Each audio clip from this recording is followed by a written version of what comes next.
Hello, Ate Shell, HK ng Hong Kong. Ito yung soup ko today, guys, kasi tinubuan ng singaw yung alaga ko sa bunganga. Siguro sa panahon. Kaya ito yung soup ko today. Basta mga ganyan kasi na case, hindi agad yan nagpapainom ng yung amo ko sa alaga ko. Yan, soup. Obserbahan mo na yan nila, tsaka nila ipa-doktor or ibigyan ng mutga. Simple lang yan, tinubigan ko lang yan at i-boiled.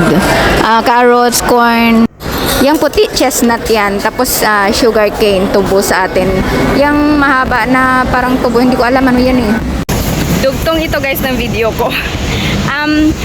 Di ba may singaw nga yung alaga ko?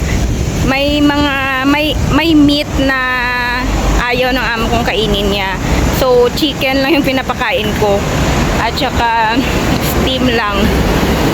Hindi muna ako nag-fry para sa kanya. So, yun yung bili ng amo ko. So, sinunod ko. Basta may nararamdaman yung alaga mo dito at may instruction yung amo. Yun na lang din yung susundin mo. Tapos, pinapainom ko siya lagi nung soup. Iniwanan ko siya talaga ng para sa kanya. Iniinit ko lang kinabukasan. Bali, tiniran ko siya ng marami. Sa ano siguro yun guys, sa init ng panahon. Kasi, sobrang init na dito as in. At saka pawisin din kasi na bata. So, kaya ganun. Normal lang yun dito, yung ganun na ano ng bata na may singaw, yung ganun.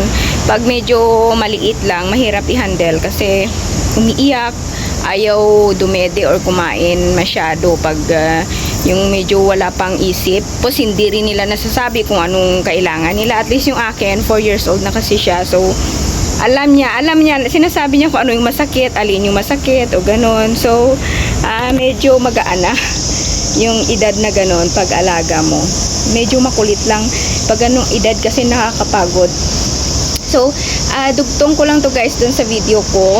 So, that's it for today's video. See you again next time. Please subscribe to my channel, Shell Wonder Vlogs. Bye!